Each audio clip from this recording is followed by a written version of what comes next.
Oh, my name's Starkey and I'm an alcoholic. I'd like to thank Gene and the people that invited us down from the River City Roundup to share our experience, strength, and hope. This is a nice, calm, quiet little town. I like that. You know, we don't, Dallas is wild, so. Anyway, I'm just going to tell you, most everything I know about myself I learned after I got sober. And so I'm just going to kind of tell you what it used to be like, what happened, and what it's like now. I was born and raised in Dallas, and I was a fat little kid. And you know, fat little kids, people made fun of me. And it really, really hurt my feelings, but I didn't. Well, you know, it's too cool to let you know you hurt my feelings, and so I had to take other measures, and so I beat people up and that talk bad about me, because that's what you did at my house. Whoever hollered the loudest won. And, you know, it was quite okay to rant and rave and throw stuff out in the front yard, backyard, whichever yard you got to first. And, you know, to just act a fool, all that was appropriate at my house. Just don't be crying and, you know, moping around. You wouldn't have none of that. But, you know, you could scream and holler and cuss and chase each other. That was fair game, too. But there wasn't no crying and, you know, belly aching and all that, because that wasn't all right at our house. So, I grew up in a crowd. You know, I think I was okay until I was about 5. And the reason I say that is that when I was 5, my mother had another child, and I wasn't a baby anymore. And that really hurt my feelings. Nobody talked to me about it. Nobody asked me what was going on. Nobody told me there was somebody else coming. And it's just all of a sudden I wasn't a baby anymore. And you know, that's devastating when you're 5. It was to me anyway. So I spent the other next few years trying to act bad enough, so goddamn it, somebody pay me some attention. Because I require a lot of maintenance, you know. And if you just roll by and pet me every now and then, you know, that's good. That works for me. So anyway, I felt neglected, and when I got on in, and I was quite a bully because the brother, I had a little brother and a big brother, and so I was in the middle, and you know, all hell broke loose, and we watched wrestling every Friday night, and we had wrestling Monday through Friday, so was wrestling, and then we watched it on Saturday, and so you know, I grew up kind of rough and a little bit mean and pretty loud.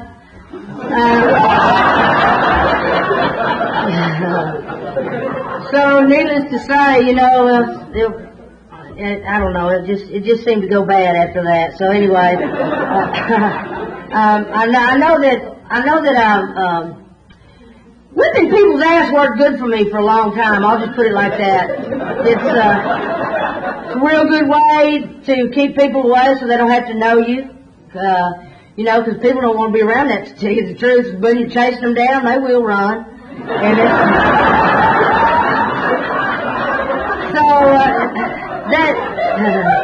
that did work real well for me for a long time. And that, you know, when something works, you just keep on doing it. So I was pretty much a fighter and a bully for a long time.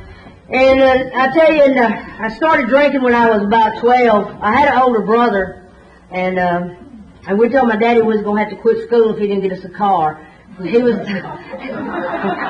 my folks wasn't ever home. We'd done been kicked off every bus. They couldn't pay the bus driver to haul us around. You know, they have the free bus, and then they have the bus that'll come right to your door, and you have to pay them. And my daddy, he couldn't pay the bus driver to come by our house. And one time they kicked us off way, probably about 8 miles from our house, and made us walk home. And my daddy didn't even care about that. Well, y'all just walk to school. I said, I can't walk to school. I just can't. You know, yeah, we were a little rotten, but who cares? You know, you know, when we were young, we played that guilt trip, you know, because like my folks both worked, and so we never got any nurturing, so to speak. So, you know, we played that guilt ticket all the way for a long time. He told my daddy was going to have to quit school, so he had us. So my daddy's a mechanic too, and so is everybody in my family. I'm a fourth generation mechanic, and so everybody. My dad had some old cars around his shop, and he gave us a '56 Buick something that was long as this room right here, and by God, we had a car.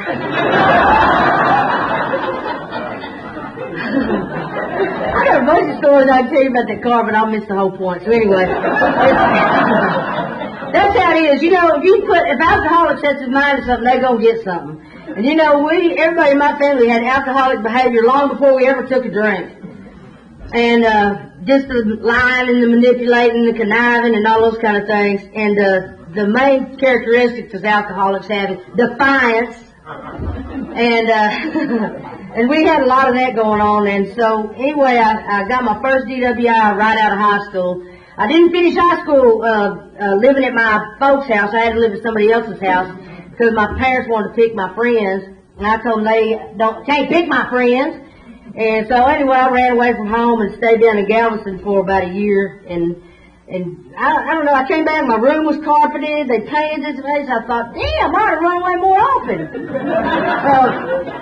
Because my parents felt guilty all the time. They felt guilty. They didn't know nothing about us. They didn't know nothing about any of their kids. And every time, I started going to juvenile home when I was 13 for being drunk up on Buckner Boulevard, which was the stroll up there where everybody ran their hot rods and stuff. You know, I was raised in the 50s when you rolled your cigarettes up in your sleeve, wore pony taps on your shoes and drag them by your bicycle and make sparks. You think I'm kidding, but I'm not. Anyway, so I've been getting in trouble for a long time, and every time I ever got in trouble, I'd call somebody to come get me, and as soon as they'd pick me up, that was the last anybody ever said about it, talked about it. Nobody ever mentioned it again. It was never talked about. When I'd say, you remember that time? I mean, no, I don't remember that. My mother never remembered anything. And so, nobody wanted to talk about anything that was going on in our lives, and the kids were just wild. I mean, we're all just maniacs. My brother got kicked out of school for catching the school on fire. And I swear to God. And I was always beating the boys up, I didn't want to fight the girls because I like the girls. But I will whip a boy's ass in a minute. So anyway, we had a wild, it was like the Beverly Hillbillies gone out on nowhere. Anyway, we was kind of rough and rowdy crowd, so. After I got out, I started getting DWIs my first year out of high school, and I got one, and, it wasn't but a $25 fine when I got my first DWI. I don't even think it was a misdemeanor, it was a ticket or something. But they still count. After they start counting them up, when you get older, they still count. So anyway, I got a DWI, and then I got another, and hell, it wasn't long after that I got another, and got another one, but I beat one somewhere in the middle there. So, you know how that is. If you beat one, it don't count. So, yeah. Because if they made a mistake in their paperwork or something, it really didn't matter to me.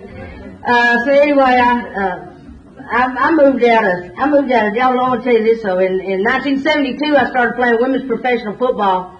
I played for the Dallas Bluebonnets from 72 to 76, and they paid us, I think, it was something cheesy, maybe $25 a game, and they flew us all over the United States, and we played women's professional football with NFL rules, and we just whooped the shit out of one another on Friday or Saturday afternoon, and that was pretty fun. And it was all because, we were just drunk. We were just drunk and playing football. I mean, just puke on the sidelines, didn't matter, we were just drunk. Talking sick drunk, but we had fun. Somebody told me we did. I know we had fun. But I had the bruises to show I had fun. I had some fun. But anyway, that folded in about 76, and I really thought that my career, I wanted to be a professional athlete. When you can get drunk and have fun and somebody pays you for that, is that the life or what? So I thought I was going to be a professional athlete, and then that all went to hell in 76, so I was distraught at the I don't know, I think I must have been like 24 or 23 or something, you know, so I thought my life was over. You know how in your 20s you go through one of those things that things ain't working out your way, so oh my God, my life is over. And so I kind of thought that, and I was kind of depressed for a while because I was drinking so much that, you know how when you drink so much you just can't drink anymore? I hated that. Because you couldn't do anything with yourself, you know, it's just like, oh, I just want to do something, but I can't do anything, and where they talk about the jumping off place where you can't imagine living with or without alcohol, and I was like that for a while, but I thought, man, you know, I'm too young for this. So one of my friends talked me into, we were going to go to church. Because she said her grandpa had a church and that we could, you know, like square up there, because I think inside every one of us, we always have known that somehow, somewhere, that God is the answer. There's something inside of us that tells us that we are not going to be able somehow to figure this all out, and we've got to have help. And, of course, being a smart ass, I didn't want to ask for help, so you know how that goes. So, anyway, my friend, her grandpa was a Pentecostal. All I have in Texas is Baptists and Pentecostals. So I'm not kidding. I'm serious. And one is as bad as the other, you know. And so I'm not going to get into that, but what I will tell you is that I tried as hard as I could to be that good, and it just isn't going to happen. And, reality sets in at some point. It's like, what's the use, you know? But I did learn some useful information, and that's God loves me, and I'm going to hell.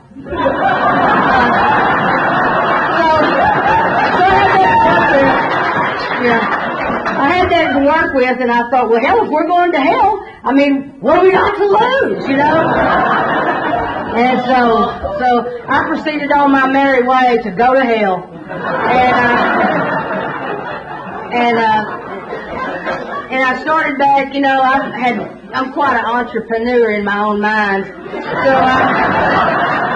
I like to, you know, I like to play the big dog all the time, and to play the big dog, you know, you gotta have a lot of liquor, a lot of beer, a lot of this, a lot of that, you know, and you gotta mix some drugs in there, and you know, I had a good job because I was an electrician at a steel mill, and I had a good job, so, you know, I was pulling in good money, so I had a new boat, and I had a new truck, and I had a big house, and I had a stereo you could hear 3 blocks away whether you wanted to or not, and I had all those kind of things, but, and I was a party animal of the town, not just my block, the town. And it was a small town, and so, you know, that doesn't ever last too long either. I partied around there as hard as I could, as loud as I could for a few years, and then I ended up, let's see, how did this work? I got a DWI and was on probation for DWI. You know how that kind of convicted for the same thing, then you end up going to prison, and so in 85, I went to prison for the first time. It was 84, 85. You know what? It was 84 because it was Thanksgiving. I got there on Thanksgiving evening. Yeah, and somebody gave me some cheese and peanut butter crackers. I thought, well, I missed the food or what?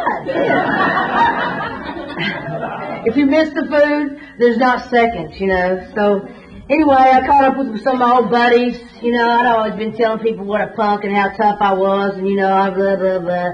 You know, all that egotistical shit we come up with to try to make ourselves feel special. And so I did about 8 months in prison, and I got right back out and drunk before I got home to Dallas, and I liked it that way. And life was just too hard to deal with. So anyway, I started chasing this little old girl, woke up in a blackout in El Paso. No habla español.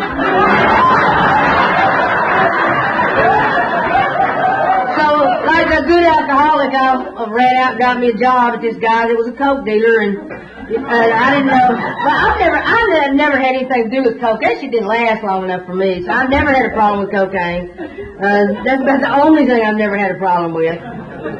but everything else is a problem for me. And so, anyway, and you know, they sell Meister Brow beer for $1.99 a case in El Paso. And you know what? That's too much. Woo!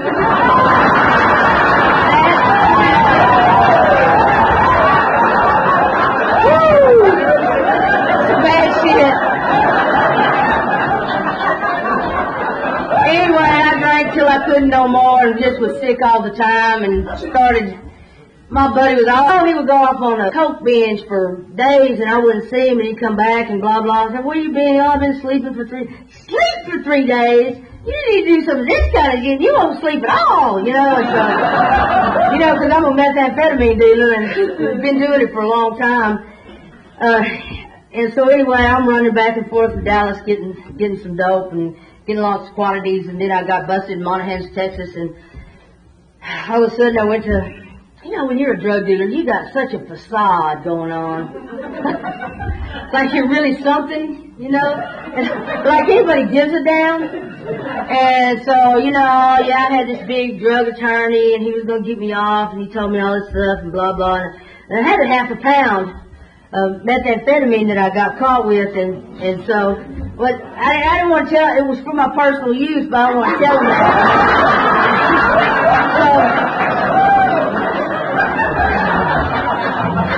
So anyway, that's a whole other story. I'm going to tell y'all that in some other time. Anyway, I stayed out of prison for a couple years with the little antique truck I put up. A little 252 Crosley pickup. They don't make very many of those. They only made 600 of them, and I had one. But you know, you will put your mama's house up to get out of jail. If I could have got a hold of it, I would have traded that instead of my pickup, but I couldn't do that. Anyway, I got out of jail and blah, blah, blah, and ended up, you know, trying to act a big dog and fly my lawyer back and forth and do all this. And after a while, you know, your priorities get to where it is drink and do drugs. That's all. They can go to hell. Because, you know, I mean, shit rolls downhill and there you go. So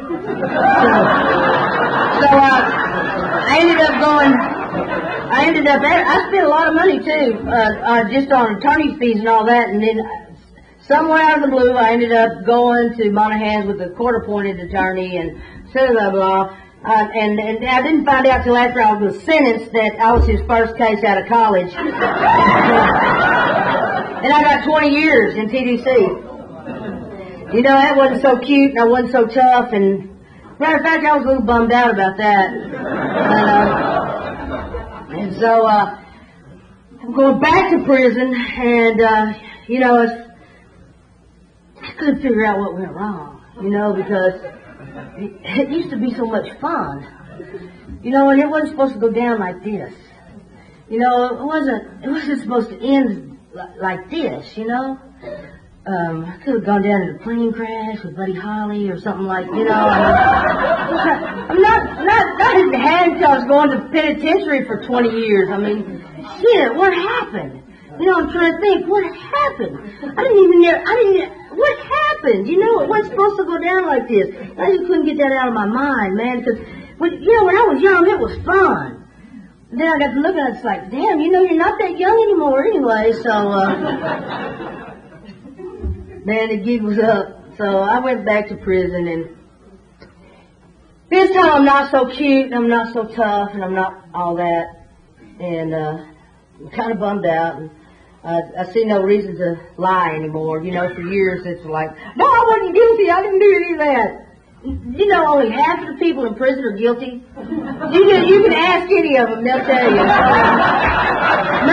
Maybe less than that. But anyway, I didn't have anything to lose at that point, and so whenever I went into diagnostics, they asked you, they want to know everything. You know, when did you drink? How much did you drink? Why did you start drinking? Did you drink in the daytime? Did you drink beer, alcohol, wine? What did you really drink? Well, did you do drugs with that? And you know, did you do drugs? How long did you do drugs with people or by yourself or in the house? Damn. And so, you know, I told them the truth. Yes, no, a lot, maybe no, I don't know.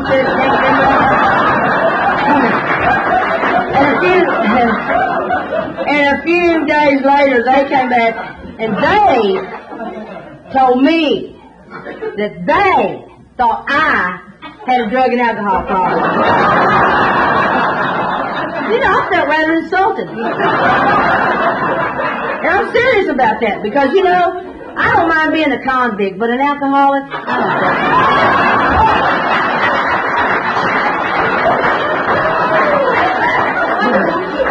So I really was insulted by that, and I was a bit humiliated. And I thought, can life get any worse? Going to prison ain't that bad. You can live that down. But being an alcoholic, and then they told me that I had to go. Dear Governor Ann Richards was the governor of Texas then, and to this day I owe her a hug, man, because she did that. It kind of saved my life. Well, it did save my life because she insisted that anybody in for drug and alcohol related crimes was supposed to attend 33 AA meetings. There's parole stipulations, and so you didn't get any kind of parole paperwork, nothing gone, like I had to worry about parole when I got there. But anyway, so she insisted we go to Alcoholics Anonymous for 33 meetings, and I thought, let me go ahead and get in here and get this knocked out, so I can do something else. And the longer I stayed and the more I was there, the more the drugs and the alcohol wore off and the more reality set in. And I'm looking and double razor wire on the top and the fence around you all the time, laying on that hard ass steel bed. You gotta get gotta pay somebody 2 cookies to kick your mattress just to get the lumps turned around so where you don't hurt your neck. And just all the shit you have to live with, sticks in the green beans, just the little things in life. I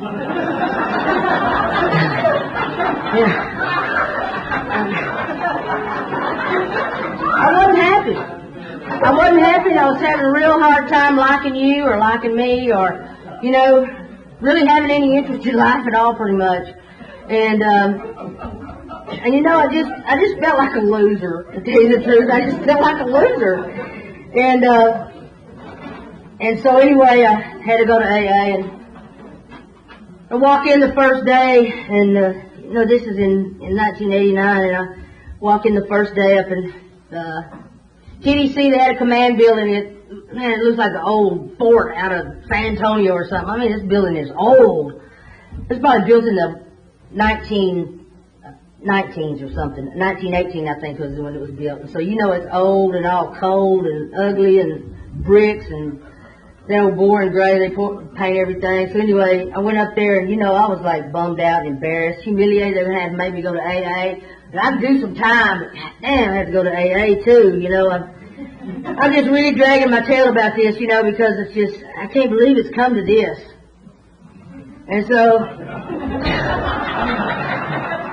I walk in and I'm just kind of like, the worst nightmare AA meeting, and I walk over, I'm just hanging my head, and there was these, there's a group at every meeting, these 4 or 5 little gals sitting right on the front row, and they're so damn happy I want to kick their ass. And they just gonna run up to the door and say, hey, come on in, how you doing? I'm over here, you want to sit over by me? And it's like, no. And so I sit at the back of the room, and I'm kicking up under everybody's chair and see what they're doing and trying to poke the girls and see who's got jewelry, and see if anybody's got any status there that I need to get into. Just checking it out and counting the dead flies in the windowsill and the ceiling tiles. You know how we do the multiplication thing and 7 over and 4 out and take off the ones with the fluorescent lights and because I'm convinced that my problem is the police and it is not alcohol and drugs. And the main reason I'll tell you that is that I've never, ever been to jail that the police weren't involved. So that right there convinced me that, the police were my main problem. And if I could get them up off me, I'd probably do all right. So, anyway, I'm really having a hard time being me, because I really don't know who I am right now, I just used to be so much fun, and now I'm just so bored. And there are, you can play head games in there, but I don't want to play head games, because I'd rather fight. So the only head game I want to play is hog the TV. And the reason I like to hog the TV is because you can make the most people miserable with the least amount of effort. And if I'm not happy, I don't want you to be happy. So I would hog the TV all day long on Sunday. And that was quite enjoyable. Come on, Starkey, tell me what's something besides football. You weren't down here at 3 o'clock when we voted. Like I was the only one who was there. I sit there all day long and watch football. All day. They can believe, oh, you're going to go to the bathroom? I would get somebody to hold my spot. So anyway, you know, I am not happy at all. I'm unhappy. I can't stand myself. You know, I can't even stand to think about myself. And so I'm going to these AA meetings, and I think this is a joke. And, you know, I finally want to confront one of these chipper fellows at the front. He's always so damn happy, you know. I'm thinking, you know, we're in prison. So you gotta act like it, you know? And so anyway, I'm trying to check this one chick out because she's like the ringleader of them, okay? And so I figure if I can figure her out, I got the deal. So then I'm thinking, I'm not really a paranoid person, but one day I'm thinking, you know, they sit in that same spot every day. I bet they have parole cameras up there. That's what it is.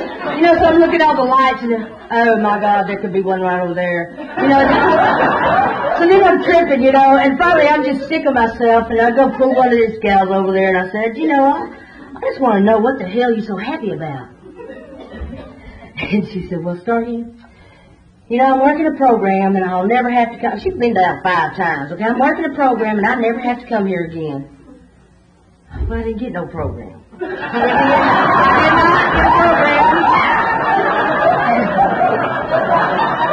did not get a program. You know, thinking like they give a newcomer packet like they do now. So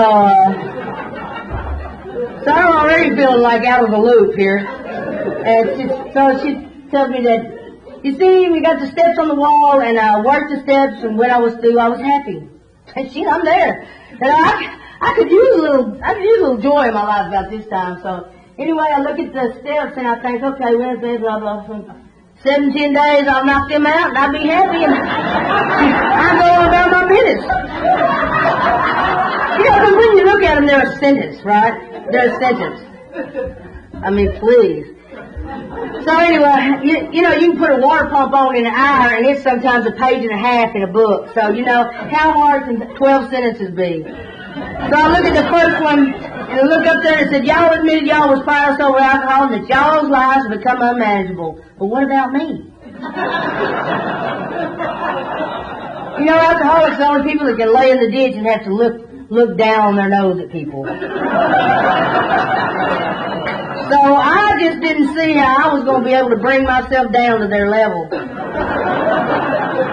And here's the reason. The criteria in the penitentiary is uneducated. I graduated high school. Uneducated, like a 7th grade education, and come from a broken home. My miserable ass parents were married 50-something years, and plan on staying that way. My mother, right now, she is miserable too. So anyway, that stands as I said it. No, and then also you're from poverty level, you know. That was lower middle class, you know. So I wasn't that either.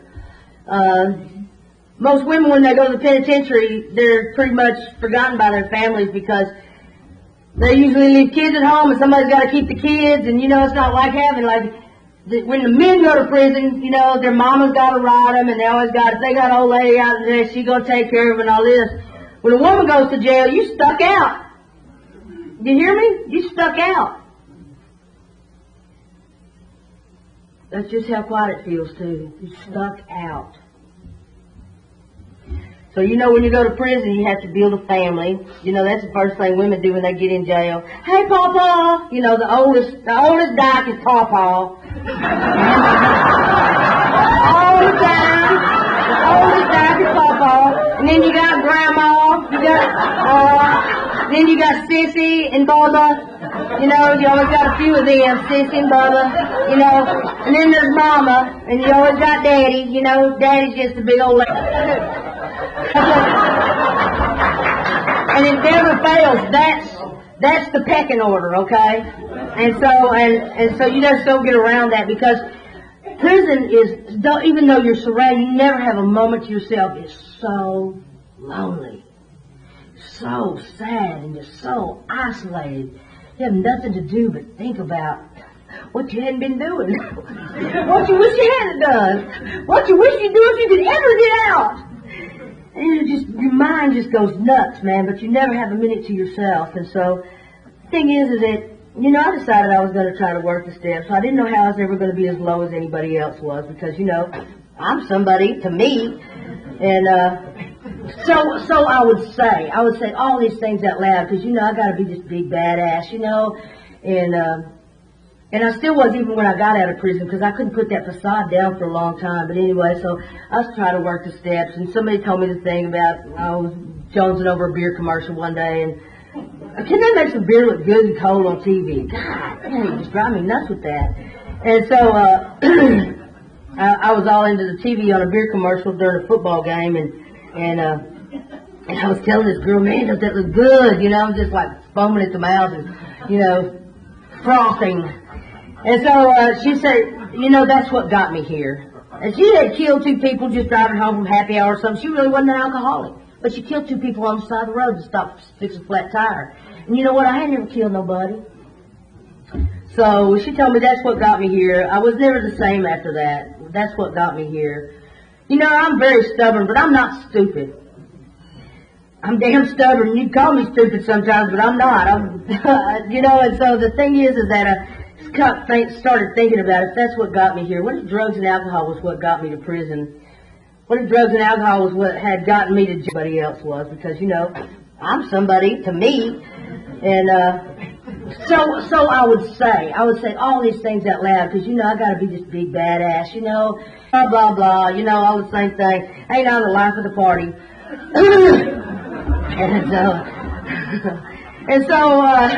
But, you know, I was a blackout drunk, always. They said I had a lot of fun. I couldn't really tell you. I always had a bruise to show for it, though, where I fell down or somebody ran over my foot with the car because I was trying to jump on the hood. Or, you know, I was one of those kind of people. Just drunk and stupid. So, anyway, I'm in prison, and the chick tells me, well, that's what got me there. And, you know, I start thinking, well, what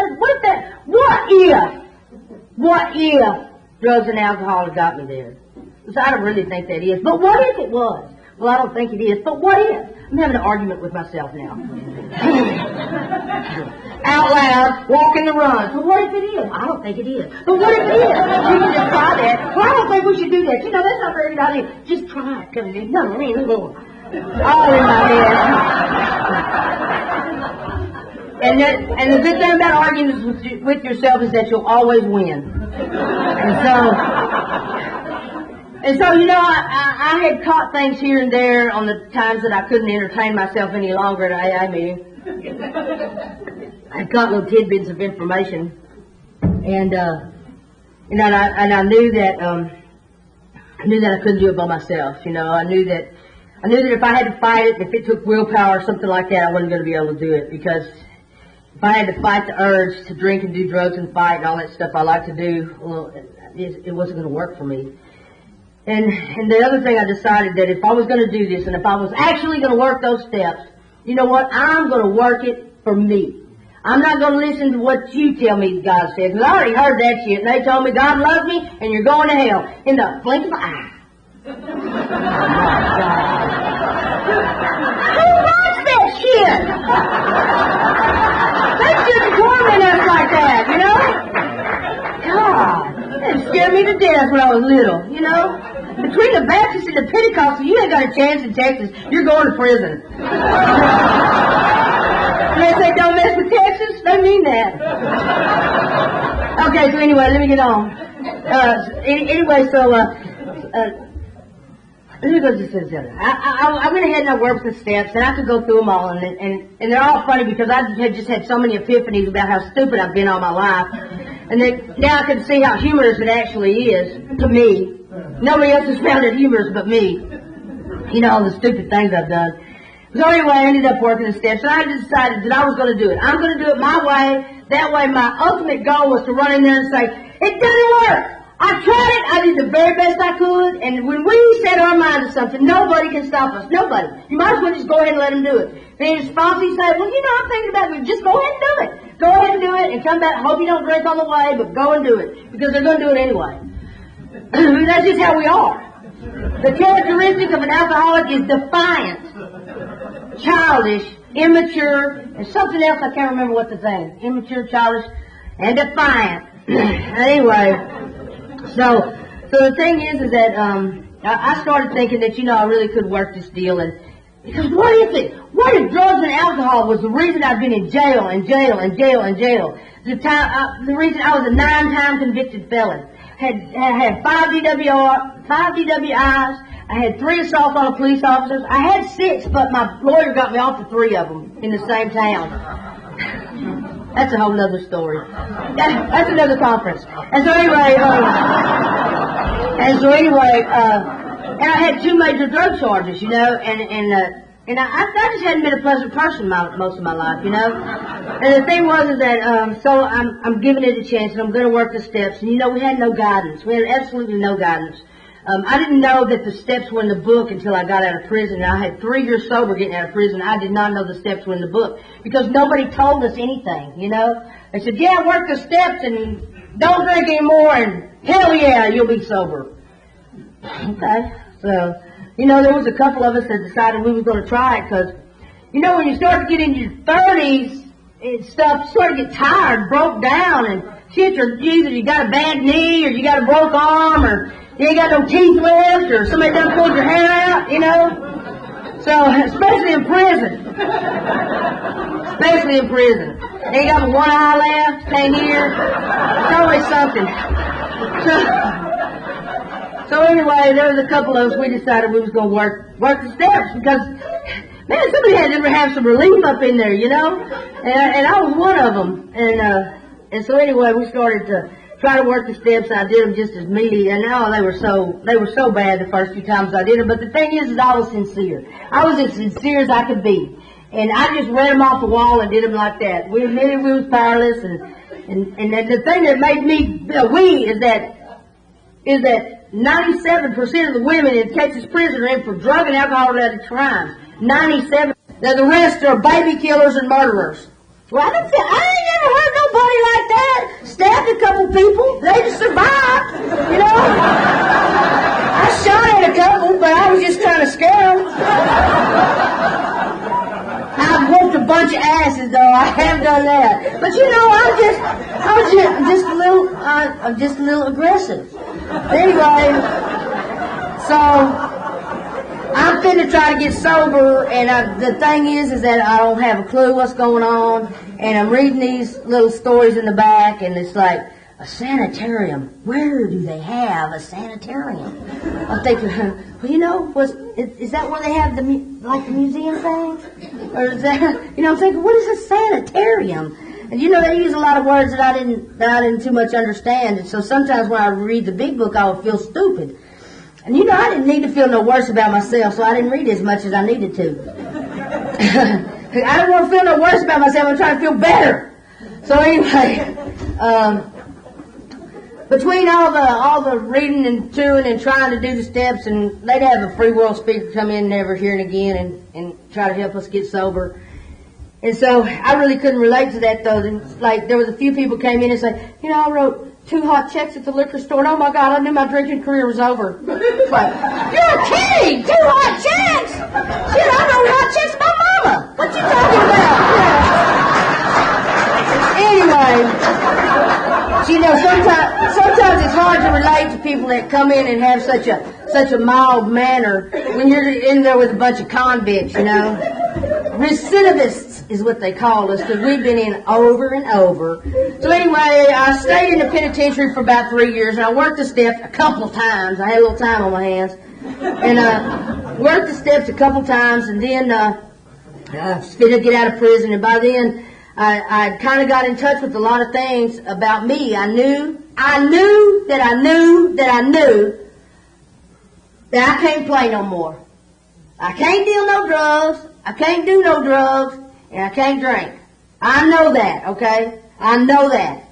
And everything else is negotiable. But I know I can't do that, okay? Because that's what got me here. That's what got me here. So I came out of prison and I was scared. Oh shit, I was scared. How long do I have? You tell me. Okay. Yeah. Okay,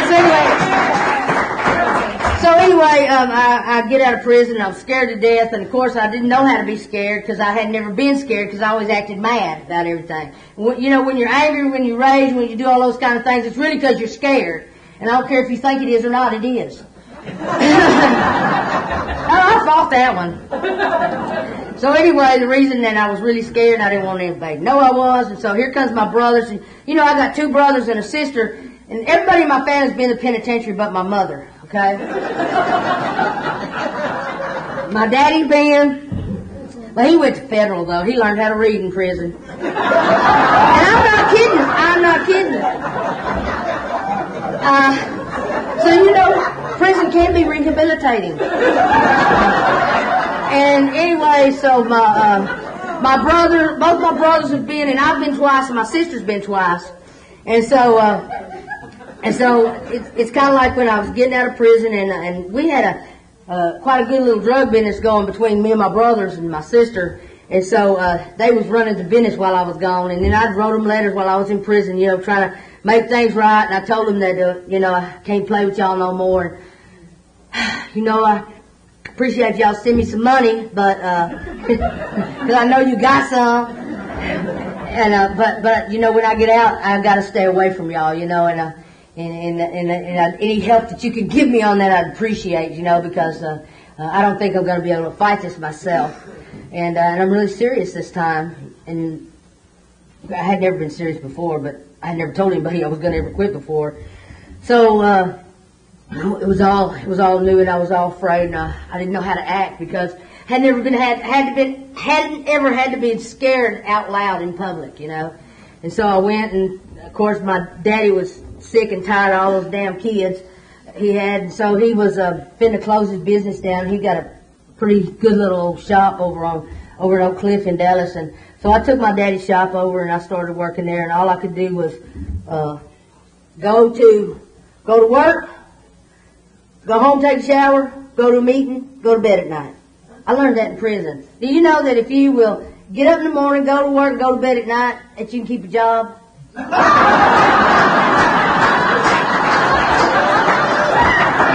sure can. You can. I didn't know that. Go to bed at night, get up in the morning, go to work, and keep a job. So anyway, when I got out of prison, I was really scared, and so I just kind of like went everywhere right quick, and it was kind of like, oh my God, I'm so scared. I played all the scenarios over in my head. What if somebody comes up and gives me a joint? What if they just pop a beer in front of me? My thing, I was just going to jump up and run. And I wasn't going to say nothing. I wasn't going to explain myself. I was just going to jump up and run. And I played every scenario.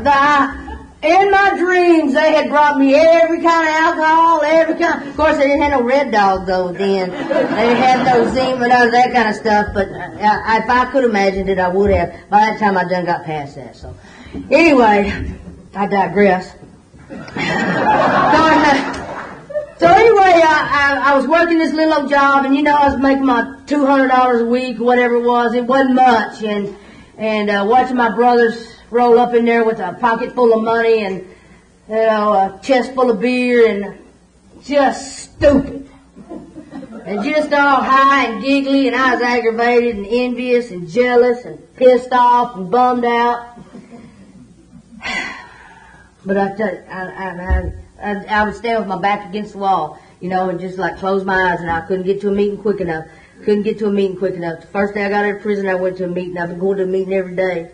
The thing is that slowly but surely I watched every one of them Because I'm keep saying, you know, in my mind, well, God, that ain't fair. How come they can do it and I can't do it? You know how we do. Especially if you got any brothers and sisters. I can't believe they can do that and get away with it, and I can't do it and get away with it. I know I can't get away with it. I've done been down twice and been to jail umpty 100 times. I know I can't get away with it no more. Okay? The jig is up. My name is on the list. I can't get away with it no more. But I was pissed off that they could. And so anyway, I'll sit up there and I was mad and you know, it just eating me up. I'm like my little $200 a week, you know, it's like $200, that's it. You know, they got a pocket full of money and all jacked up and come in all happy and giggling. You know, it just ain't funny to watch that shit. You know, it wasn't nothing I was laughing about. I wasn't laughing a damn bit. And I was mad as a matter of fact, but I was too scared to act mad, so, you know, anyway, I was a mess.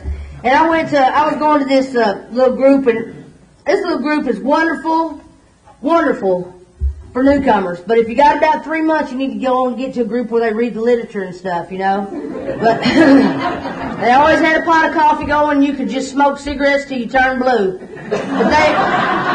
And you could stay sober up to 3 months there. I mean, for real. Well, I stayed a year and a half. And I stayed sober there. And after a while, I needed to start, you know, working the steps. So, again, I had to seek some, I had to go to another group, and I went to a lot of different groups in Dallas, and I didn't really feel, I mean, you know, there's a lot of little bitty, like 6, 8 people groups over in Oak Cliff, and you know, I'm just a little too loud for them. I was, yeah, my name is Starkey. You're like, oh, God.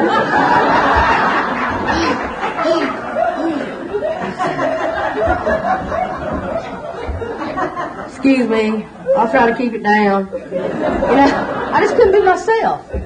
So anyway, I got hooked up at Lambda, and the first meeting I went to,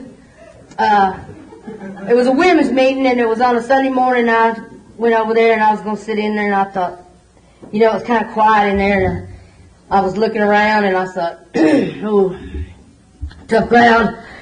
You know, and I'm nervous, and there was this chick, and she had like 12 years sober, and she was talking about she was so tore up inside. She had so many feelings going on that she just could kill herself, you know. And it's like, ooh, I don't know if I want this to be my group or not. But in reality, I felt the same way. Except I've never been suicidal. I'm homicidal. And so I feel so bad I want to kill you. And I mean that with all the sincerity inside me. But the thing is that I knew what that felt like to have so much pain in a big old ball inside me, compacted so tight that I could only chip off a piece of pain every once in a while, and then feel it and have to burst it like a baby, and then, and over the years I've been able to chunk and chip away at that ball of fear and insecurities and little things like that. And I'll tell you the other reason that I had to seek another group besides the little group I was going to is because when I was 4 years sober, you know, I'd just been out of prison for a year. And I'd still be on parole till 2009. The same year I picked my 20-year chip. Won't that be a great day? So anyway, when I was about 4 years sober, I'd been out of prison for about a year, and I was trying to run my dad's little shop, and the deal is that my dad, he wanted me to do all the work, but he didn't want me to make the decisions. And I thought I ought to hire the people I wanted to work there so that I could get along with them because I don't work well with others. He knows that. Everybody knows that knows me. I don't work well with others. Call it pushy or overbearing or belligerent or whatever you want to call it. I call it aggressive. It works well in business, okay? So anyway, there was this guy, and he was a pretty big guy. He was big, but he was stupid. And he was about like 6'2", and he weighed a good 210, 225, something like that. And oh man, I used to dog this guy out. I mean, just bludgeon him with words, about how stupid he was and shit like that. Because I didn't know, I had not changed a bit of my behavior. Not one bit. I was not drinking, but I was the biggest asshole you ever met. But I was sober. And, almost couldn't stand myself, but I wasn't drunk. I needed to be, but I wasn't. But anyway, so I just dogged this guy all the time, and just about everything. Yeah, he didn't have any mechanical aptitude. My dad's the one that hired him to be an inspector, to inspect the cars, and I mean, like, that's a no-brainer. You fill in the blank and look at the screen and fill in the blank. I mean, you don't have to, they could train monkeys to do it, absolutely, and I used to remind him of that quite often. And so, anyway, I had just about got under this guy's skin because, I'm always like, Becky, And so one day, I was just feeling a little aggressive. And so I pulled a car, I was going to pull a car in the shower, and I pulled it right by him real fast and close. And he thought I was going to hit him with it. He didn't know if I was going to hit him with it, I would have. But anyway, so he hops around there, and I get out of the car, all slick and cool and everything. And he comes over there and bumps my chest and said, "You know what? I'm going to kick your ass!" Oh, my God. That was the wrong thing to say to me. Flick, out comes my pocket knife, and I stuck him in the stomach. Pretty hard. But he was still standing. He was just like, I thought you wanted to kick my ass! Come on! I thought you wanted to kick my ass! And he went and called the police on me. He's the one that wanted to fight.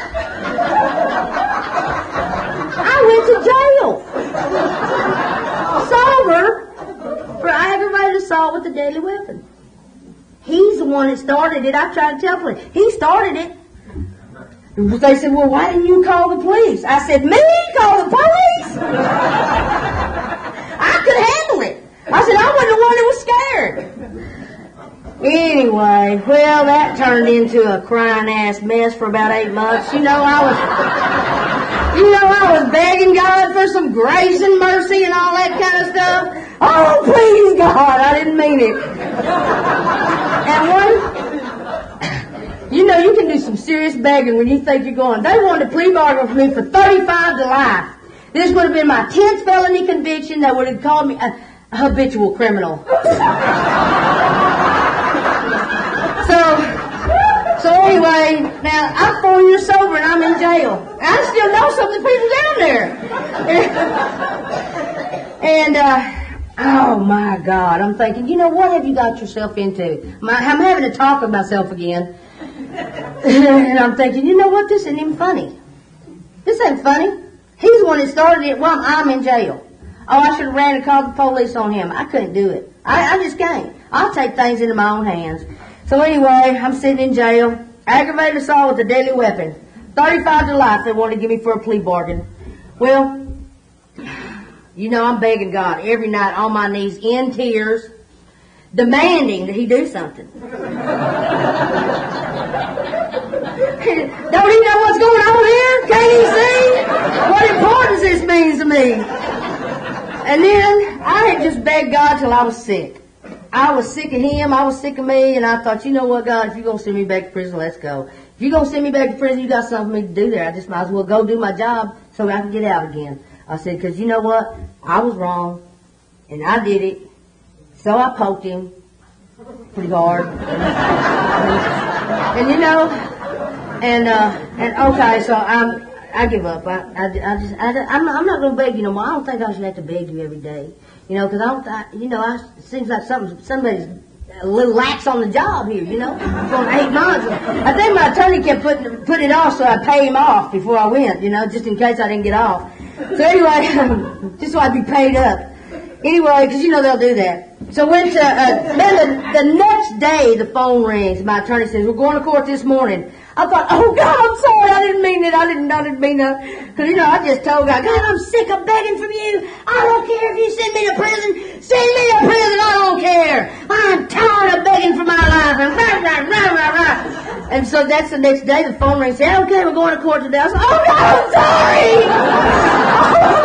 I didn't mean it. I was kidding. I was frustrated. Come on, man. Don't do me like this. Because I just know I'm going to prison because I stabbed the guy, I don't have the cleanest record in town. I'm quite aggressive. Record has. So anyway, I'm just going, I'm thinking, okay, well, shit, I'm going to prison. You know what? I just don't have any way around it. So we go to court, and the guy gets up there, and the guy starts lying and says I hit him with the car, broke him his leg, put him in the hospital, floated him up against the wall and all that kind of stuff.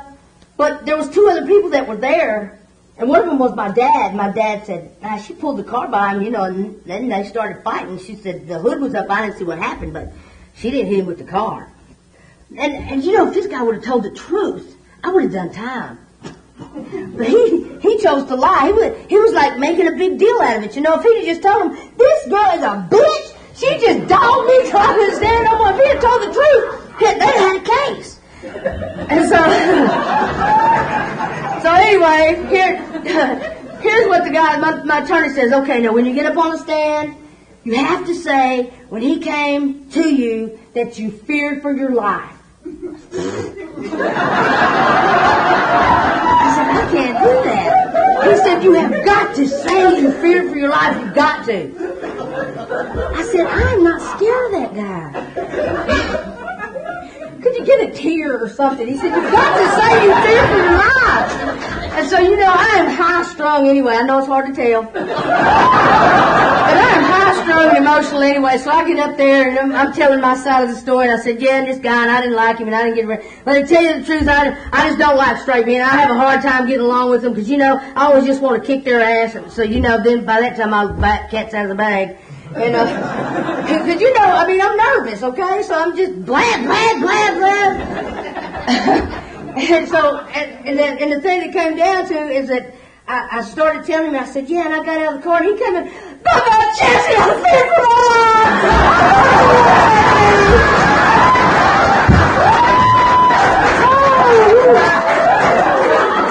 I didn't really mean to start crying, but I was just so excited and nervous. I just started bawling, man. I just tore it up. And so anyway, they ended up and they found me not guilty. And they found me not guilty because, what I really found out in the end, they only found me not guilty because my attorney had played tennis with the visiting judge, and they got it in this court, and the guy said, oh, bring that story, I want to hear it, that sounds great. That's exactly how I got off. That's exactly how I got off.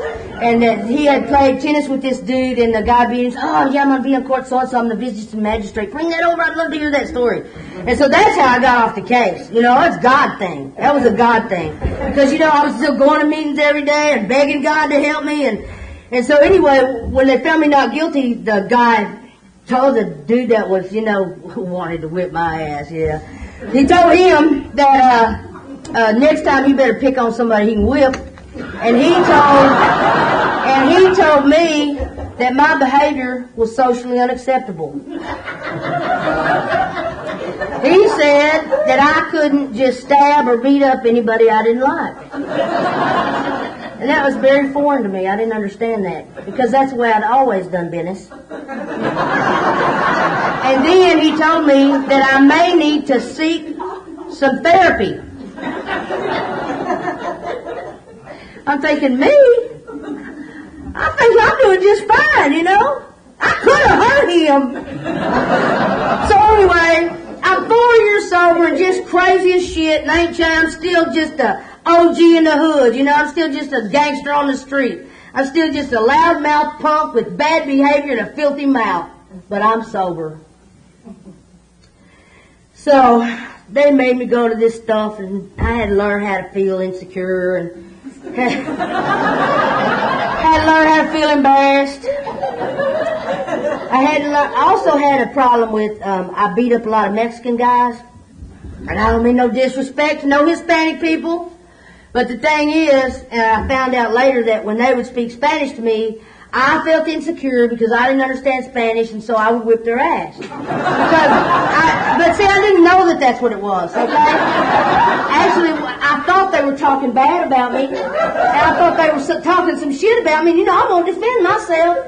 They just wanted me to, like, do a tune-up, you know? See that I maybe check their check engine light, you know? But all of that sounded the same to me. In my head, they were just talking shit about me, you know? And I can't let that go on. And so anyway, that was another reason that I had to go. And so anyway, I had to go to therapy, and they told me that I had to start learning how to feel my feelings. And I had to learn how to, I had a thing for when the Mexican would come up and speak to me, I'd have to pull this stick out of my pocket, and it said, stop. And that meant to stop and turn around and walk away, and on the other side it said feel.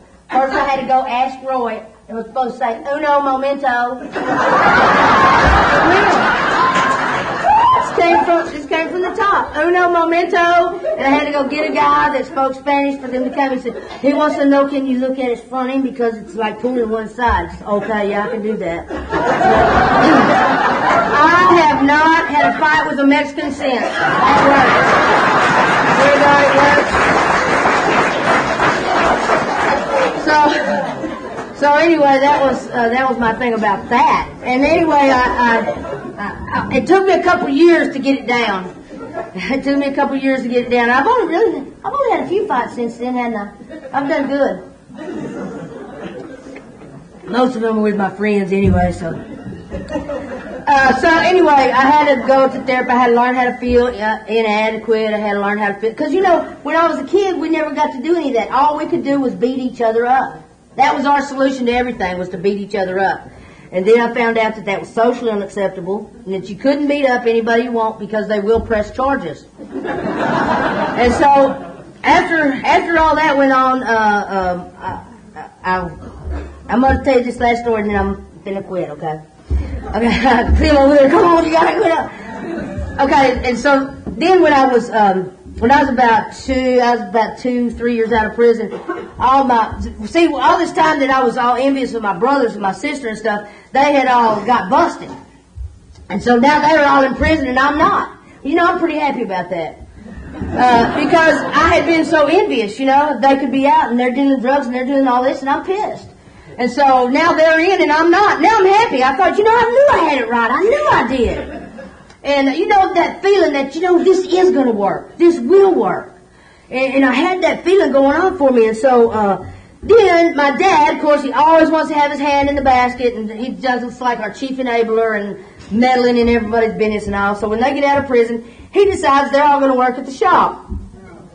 Oh, see, and I had totally the other idea. I thought, oh, this is going to be great. They're going to come and, like, we could hold hands and have prayer and stuff before we start work. And, you know, I'm still 8 inside. So something happened to me when I was 8. I don't know what it is, but I'm still 8. And so, you know, I've got this fantasy thing going on. Like, we're going to have a happy life. Wow, we might all get along now, you know. Wouldn't this be great? We could come to each other with our problems, and we could stand over a troubled car and have a word of prayer or something like that, you know. I'm really tripping, and I'm thinking it could happen. So anyway, they all get out of prison, and it's a cat fight at the dog pound every day. I mean, me and my oldest brother almost fist fought a couple times, and there was shit flying, and you had to duck and weave and all that. And I put up with that for 2 more years, and my sponsor kept telling me, you know, he would have to come get me from work, you know, because I'm saying, John, you better come get me! I'm fixing to do something crazy! And so his suggestion was, have you ever thought about leaving? I'm not leaving, I was here first. Because, you know, I'm thinking, well, this is cool, you know, I have my own little shop, I can hire my own people, and I can have people I can get along with, people that like me, and all this kind of aggressive stuff. And so, anyway, finally, one day I'd had enough, and Oh, me and my brother got into it about something. He didn't like for me to hug the customers. And I'm just a huggy person. He said that was unprofessional. And that's what we had our last blowout about. He said, it's unprofessional to hug the customers. I said, that's just because none of them want to hug you. That's all you want. And so anyway, that started it. We went on from there. Because I'm trying to have a serene, happy life. You know, I'm sober. I just got off this bad rap that I was going to do some time for. So I'm quite intrigued with life, you know. I'm glad to be alive. And I want to have some fun, damn it. You know. So I want to hug the customers. And my brother's just really pissed about that because he's bitter anyway. And so anyway, the thing is, I put up with 2 more years of that, and you know, we're just fighting every day and blah, blah, blah, and he's on my 4th step every time I have one, like once a week or whatever, and my sponsor has to come get me all the time from work to keep us from committing further crimes. And so what it all comes down to is one day I just went in and locked my toolbox, and I thought, you know what, this just isn't fun anymore. Just isn't fun anymore, and I don't care, you can take it, you all go to hell, I don't care what happens with you. And I locked my toolboxes up, I said I'll be back to get them later, and I walked off, and I just never turned back. And the thing is that what I found out is that, you know, my way usually isn't the right way. I wanted that because I think this ought to be my shop, you know. I had big dreams for this. Well, what ended up happening is that I ended up going into business for myself. I'm the only one that can get along with me. I quite enjoy ourselves, but, you know, so, anyway, there's a lot of people to play with up here.